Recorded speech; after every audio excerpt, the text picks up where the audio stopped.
What's going on there, folks? Good morning here. It is the Earthmaster with an update video on this Thursday, February 10th date, 2022, about 10:23 a.m.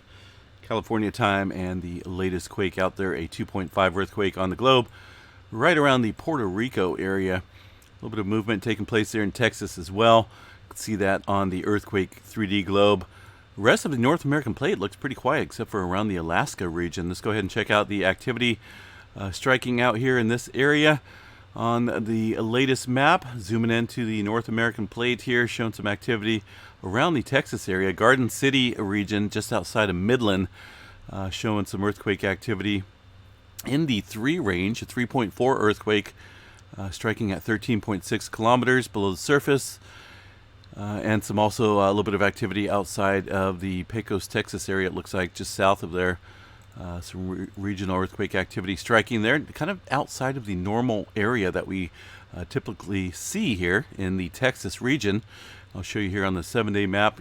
Haven't really seen too much movement up here in the Pecos, Texas area. It's kind of migrated here to the east, away from this regional area where we've seen swarming over the last few months or so. And that kind of continues today there with that 3.4.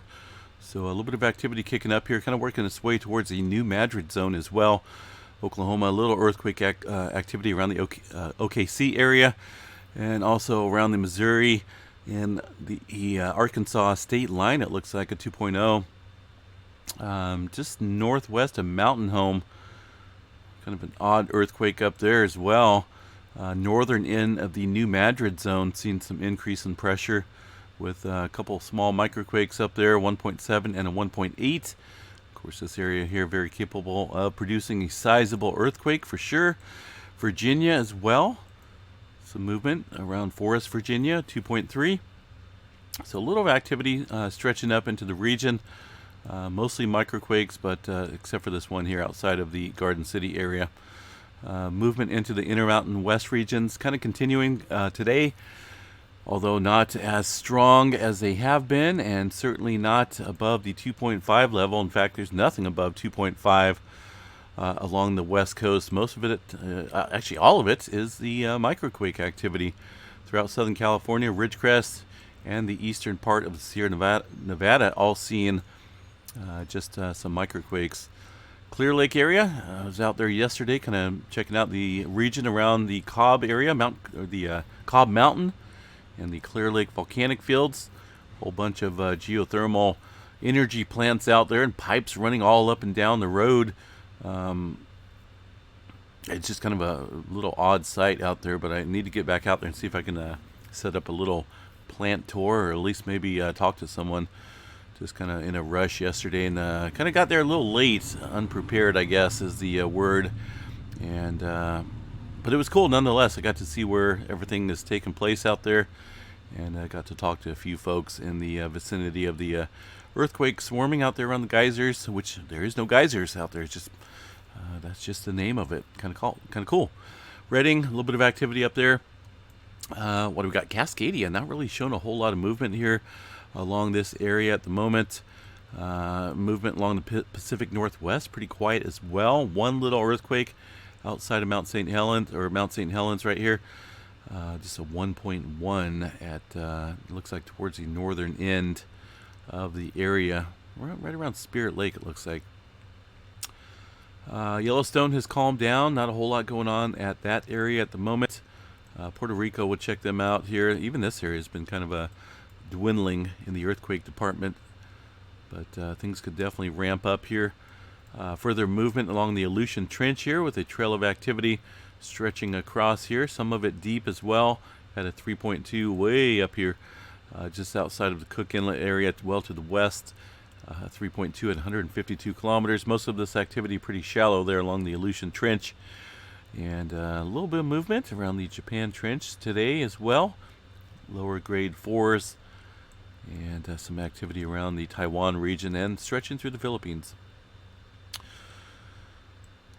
Tonga, what do we got around Tonga? Still getting a line of activity stretching down here, and some deeper movement, 4.3 out there south of Fiji, southwest of Tonga, 527 kilometers. Most of this activity here around the Tonga region There's another one right outside the Hungatonga volcano, 4.9, pretty shallow earthquake. Most of this activity here relatively shallow when it comes to the depth of these earthquakes, but they're all up in the upper 4 range here around Tonga, and down here around the Kermadec Trench, a little 5.1 or a little bit larger 5.1 in the southern end here of the region, north of the Hikurangi subduction zone. What else we got here? Not a whole lot going on. If you really look at the map, not anything specific. We did see some further movement in the South Sandwich Islands yesterday and overnight. A pair of 5s kicking off here. Seems to be weird. These earthquakes kind of coming in numbers. Southern Mid-Atlantic Ridge had a little bit of earthquake activity, 5.4 and a 4.8 it looks like. And a pair of earthquakes here around Italy, and also over here around the Afghanistan region. Seen a couple 4s kick off here. Let's see what else we got. Yellowstone, not a whole lot going on here on the Yellowstone map. Looks like earthquake activity has pretty much died down. Did see another little spitter spatter of quakes here overnight in this region of the park. You can see the earthquake activity there. That's pretty localized, and it did show up at least on one of these stations here towards Mary Lake.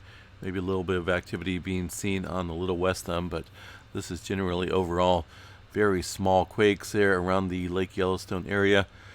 All other areas look pretty quiet. Something going on up here within the last 15 or 20 minutes or so. You can see that earthquake that was registering there in the Yellowstone area, right around the eastern part of the park.